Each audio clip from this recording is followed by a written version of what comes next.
Hi there, welcome back to Haunting Vales. Tonight's mystery begins not with death itself, but with the words left behind. A will, half-written, broken mid-sentence, its ink still fresh, becomes the center of suspicion. Who tried to silence the truth before it could be revealed? Was it fear, greed, or a hand guided by murder? In the quiet shadows of inheritance and betrayal, Hercule Poirot must untangle a riddle written not in law, but in lies. Stay with us until the end, for within these unfinished lines lies a truth powerful enough to destroy everything. And before we begin, don't forget to like, share, and subscribe for more mysteries that whisper long after the story ends. Chapter 1. The Inheritance in Shadows. The heavy rain struck against the tall windows of Endercombe Hall, its ceaseless rhythm muffled by the thick curtains drawn against the storm. The house had always seemed to belong to another age. Oak-paneled walls, dim portraits, and staircases that creaked beneath the weight of forgotten centuries.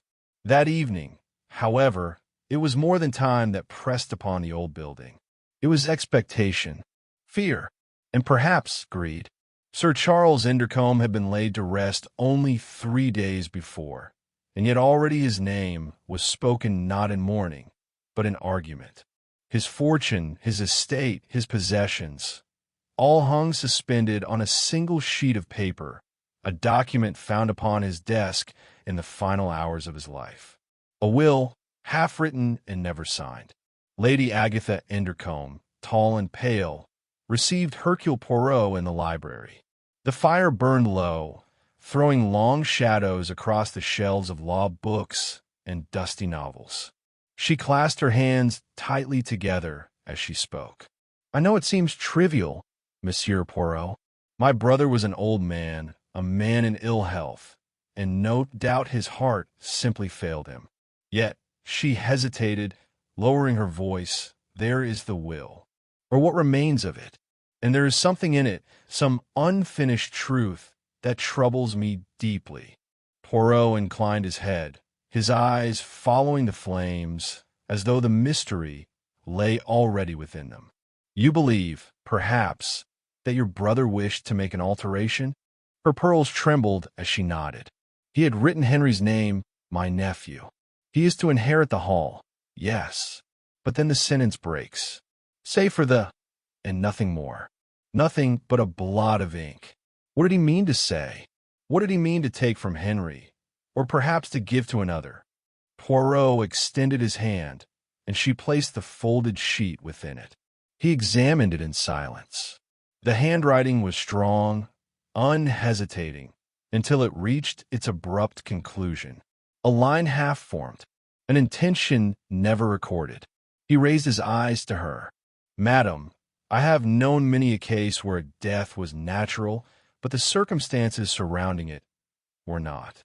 In the mysterious affair at Styles, it was the simple matter of a tonic bottle that drew my suspicions. Here, it may be a pen stroke, a silence, a sentence left unsaid." She shivered. "You will help us, then?" Poirot smiled faintly. "But of course, I have always said, it is not only in the Orient Express or upon the Nile that the little gray cells may be exorcised. Even in an English library, with the rain against the glass, a crime may whisper to us." The family assembled later that evening in the drawing-room. The storm had grown fiercer, and the wind rattled the casements like impatient hands. Poirot observed them one by one as Lady Agatha introduced her kin. Henry Endercombe, the nephew, scarcely more than 30, with restless eyes and an air of entitlement that betrayed itself in every gesture. Clara, Sir Charles's sister, draped in mourning black that seemed to emphasize the sharpness of her features. Edward, a distant cousin, lean and watchful, whose smile suggested knowledge best kept hidden. And lastly, Margaret, the young ward whom Sir Charles had raised after the death of her parents, delicate, anxious, her place in the household uncertain. The half-written had already been the subject of fierce debate, and it was Henry who spoke first, his voice edged with impatience. My uncle made his wishes perfectly clear. The estate is mine. The rest is a matter of mere form. A blot of ink proves nothing. Edward's thin lips curved. Does it not, Henry? Suppose the missing words altered everything? Save for the ward? Save for the sister? Or perhaps save for the cousin who has always been neglected? He leaned back, his eyes glittering. That blot may be the most expensive mark of ink in England. Lady Clara lifted her hands. Gentlemen, please. We have only just buried Charles. Must we quarrel like tradesmen? But Poirot saw what lay beneath her protest, the same fever of expectation that burned in the eyes of them all. He rose and moved to the desk where the will had been discovered. The storm outside gave a sudden crash of thunder, and for a moment all faces were illuminated in a stark, unearthly light. Poirot bent low, examining the papers. Among the invoices and letters, he found a torn scrap, slipped half beneath the blotter. It bore only a few words, written in the same firm hand. If anything should befall me before this is signed, know that the truth lies not in ink, but in the... And there it ended, jagged, incomplete. Poirot's eyes narrowed. Twice unfinished, twice silenced. This, I think, is no coincidence. Henry flushed. Are you suggesting murder? Poirot straightened, his gaze steady. I suggest nothing. I observe. In the murder of Roger Ackroyd, it was not what was said, but what was left unsaid that betrayed the truth. Here also, the silence may speak louder than words. No one answered. Outside, the storm raged on, as though the very house trembled with secrets. It was near 9 o'clock when the cry rang out. A maid, her face white with terror, burst into the drawing-room. The study, she gasped. There's blood in the study. They hurried down the hall, Poirot at the fore, his small figure moving swiftly. The door was wide, and on the desk, where the will had been placed, there lay a smear of red. Not a pool, but a deliberate streak drawn across the paper, obliterating the words forever. On the floor, near the hearth, lay a fountain pen, broken, its nib snapped, its barrel cracked as if torn from a hand in violence. A hush fell upon them. The thunder rolled in the distance. Poirot bent and lifted the pen gently. Mesdames, messieurs, he said softly, it seems the silence of Sir Charles has been preserved by another hand. Someone here wishes very much that this truth should remain unwritten. The wind howled against the house, and in the flickering firelight, their faces seemed carved of stone. Chapter 2, Secrets in the Rain. The storm showed no mercy that night. Wind swept down the corridors of Endercombe Hall, moaning through every chimney and rattling every loose shutter. The family had retired after the incident in the study, though retired was hardly the word. There was little rest to be had in a house where a dead man's will have been marred by fresh blood, and where suspicion crept like smoke into every corner. Hercule Poirot did not sleep. He sat in a high-backed chair within the library, the fire burning low, his mind engaged in the delicate art of arranging facts. A half-written will, a second fragment, interrupted mid-thought, a smear of blood across the paper, long after Sir Charles himself had been carried to his grave. Someone wished the truth to remain hidden, but who and why? At 11:30, there came a knock at the library door. Poirot, who had been expecting it, called softly, "Entrez." It was Margaret, her eyes wide, her hair unbound from its usual braid. She looked fragile in the shadows, though there was a strength beneath the fear, a determination that reminded Poirot faintly of other young women he had encountered in times past. "I cannot sleep," she whispered. "I thought perhaps you could tell me what is happening." Poirot regarded her with keen eyes. "What is happening, mademoiselle, is the truth. It knocks upon the door, but no one will admit it. So it waits outside in the storm. She moved closer to the fire. "They all hate each other," she murmured. "Henry, Edward, even Aunt Clara. They smile and speak politely, but beneath it, there is nothing but envy." Uncle Charles knew it. He often said his fortune was more a curse than a blessing. Poirot inclined his head. "And to you, mademoiselle?" Did he speak of his will? Her hands twisted together. "He was kind to me, kinder than anyone, but I was never his by blood. I never expected anything." Still, she hesitated. "The day before he died, he said something strange. He told me that if anything were to happen, I must remember that not all truths are written on paper." I did not know what he meant. Poirot's eyes glimmered. "Ah, not on paper. That is very curious indeed. You will forgive me, mademoiselle, but such words, they are like a lantern in the fog. They tell me I am upon the right road." Margaret looked uncertain. "You believe he was murdered?" Poirot rose and walked to the window, pulling aside the curtain. The rain streaked the glass, and beyond it the darkness was impenetrable. "Whether he was murdered or not, I do not yet know. But I believe this, mademoiselle. Sir Charles Endercombe was silenced, once in life and twice in death. The question is, who held the pen?" The next morning dawned gray, the storm having spent itself in the night. The air smelled of damp earth and sodden leaves, and the hall seemed quieter, though no less oppressive. At breakfast, the family gathered with strained civility.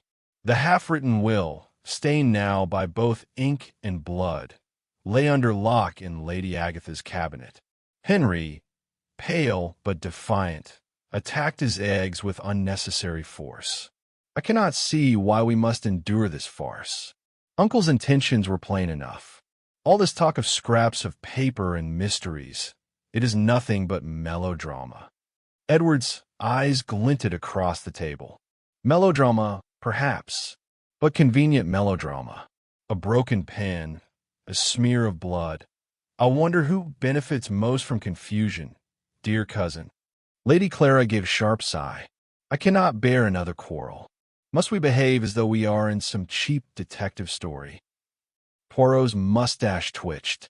"It is curious you should say so, madam, for often it is in the so-called cheap detective stories that one finds the truest reflection of life. Have you not read The Murder on the Links? There, too, the inheritance was at the center, and yet it was not the obvious heir who benefited. Life imitates art, perhaps." Henry muttered something beneath his breath, but Poirot continued calmly. "There's a thing I must know. On the night Sir Charles died, who was with him last?" A silence followed, broken only by the scrape of cutlery. Finally Clara spoke. "I was. He had been unwell all evening. He asked me to fetch his medicine. When I returned, he was already gone." "Gone," Poirot repeated. "So quickly." She stiffened. "He was an old man, Monsieur Poirot. His heart was weak. The doctor said as much." "Yes, but the doctor did not see what I see." Poirot's eyes narrowed slightly, but he said no more. Later that day, Poirot requested to view Sir Charles's study once more. Lady Agatha unlocked the heavy oak door, and they entered the room where the half-written will had been discovered. The curtains had been drawn back, and pale light fell across the desk. Poirot moved with slow precision, examining the blotter, the inkstand, the scattered papers. His fingers lingered upon the broken fountain pen. A curious thing. Why break it? A man in a rage? Or a man silenced? He crouched near the hearth, where ashes lay faintly gray.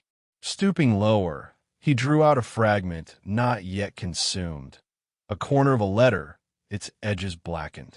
Only a few words remained. "Not in the hands of Henry, danger if—" Poirot slipped it carefully into his pocket. His eyes glowed with quiet satisfaction. Turning, he addressed Lady Agatha.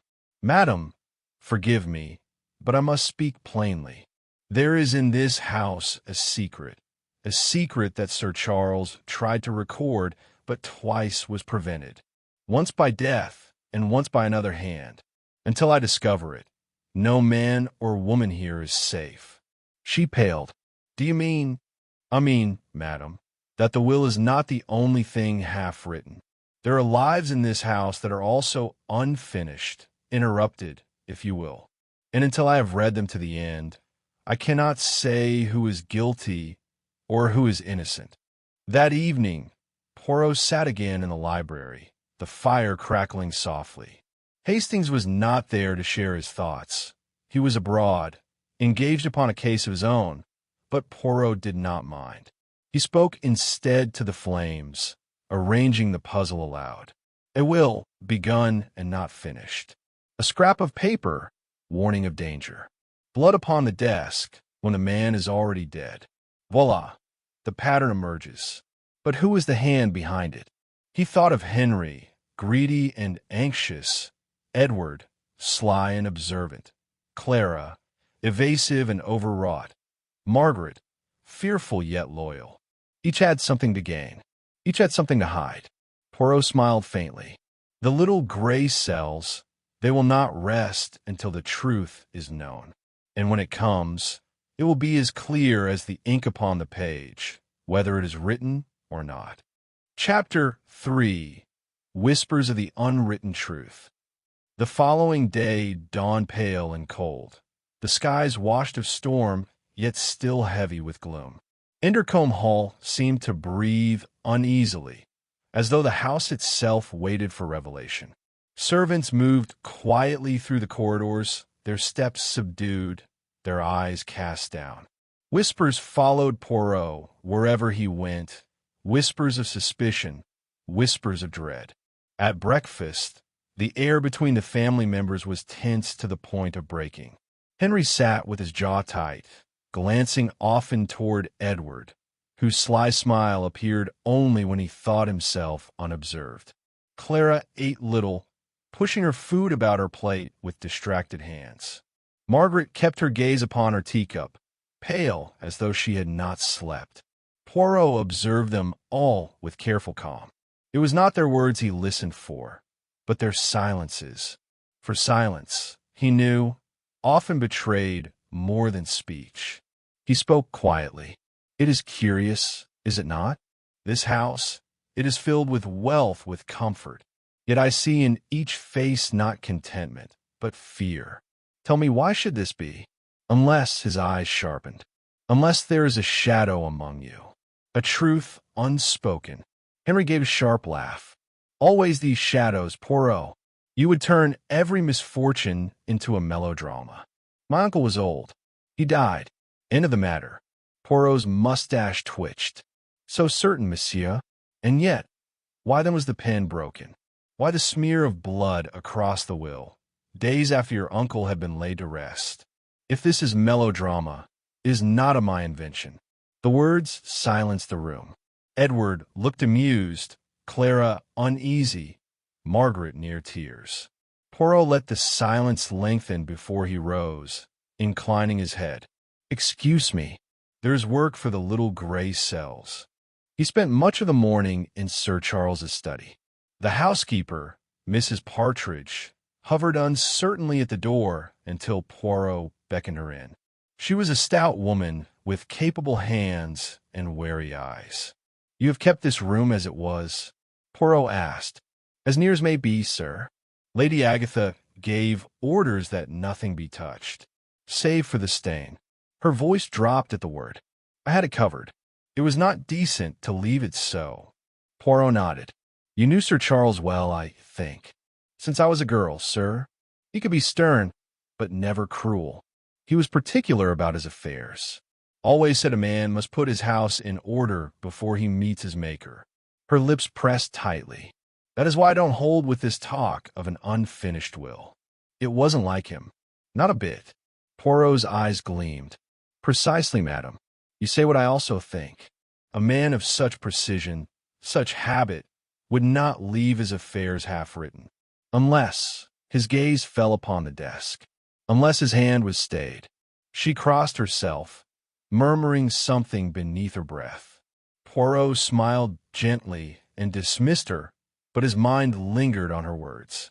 A man who prided himself on order would not leave his last testament in chaos. No, this had the scent of interference. At luncheon, Poirot found himself seated beside Margaret.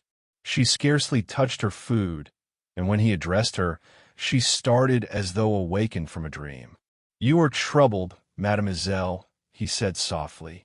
She looked about the table before answering. "It is this house. It presses upon me. I keep thinking of Uncle Charles, how alone he must have felt in the end.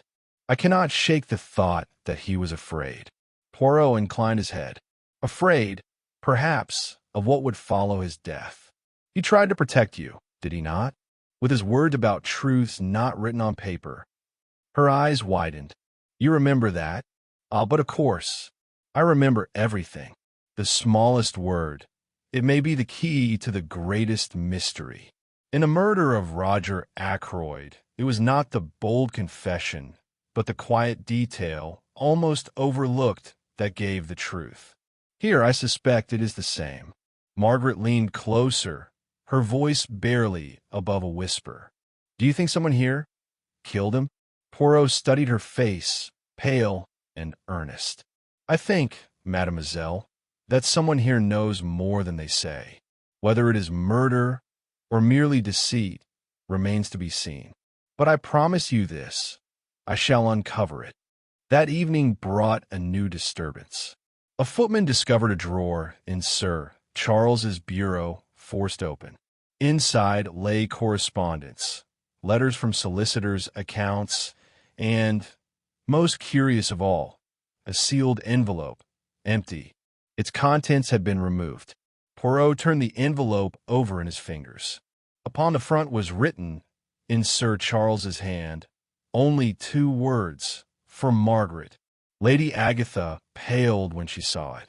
"Charles never told me of this." Henry scowled. "It means nothing. A man in his position wrote countless letters." Edward's smile grew slyer still. "But not all were intended for his ward, Henry? Curious indeed." Margaret's face drained of color. "I never received it. I swear I knew nothing of it." Poirot's voice cut through the rising murmur. "And yet, here it is, torn open. The contents gone. We must ask ourselves, who had reason to take it, and why?" His eyes moved slowly about the room, resting upon each face in turn. None met his gaze for long. That night, Poirot lay wakeful in his chamber. The house was silent save for the sigh of wind across the eaves. Yet in that silence, Poirot heard the voice of Sir Charles Endercombe, not in words, but in absence. A will unfinished, a letter destroyed, truth smothered before it could be spoken. He rose, lit a candle, and paced. There is design here, not accident, twice interrupted, thrice obscured, always at the moment of revelation. It is the hand of someone who fears the truth. He paused, his eyes narrowing. But who? A creak sounded beyond the door. Poirot moved quickly, opening it upon an empty corridor. Yet in the distance, the faintest shadow vanished around the bend, a figure retreating into the dark. He stood for a long moment, the candlelight flickering upon his mustache, his expression grave. Then he closed the door, whispering to himself, "Tomorrow, I begin to draw the net. The little gray cells are restless, and soon, very soon, they will have their answer." Chapter 4. The Truth in the Half-Written Lines. The drawing room of Endercombe Hall had become a courtroom in miniature. Heavy drapes shut out the night. Firelight trembled upon carved oak, and faces pale with fear or defiance were turned toward Hercule Poirot. He stood in the center, precise and composed, the stillness of a man who held all answers in his grasp. "My friends," he began, his voice measured, "for days you have walked in the shadow of suspicion. Whispers, secrets, half-truths, all have poisoned this house.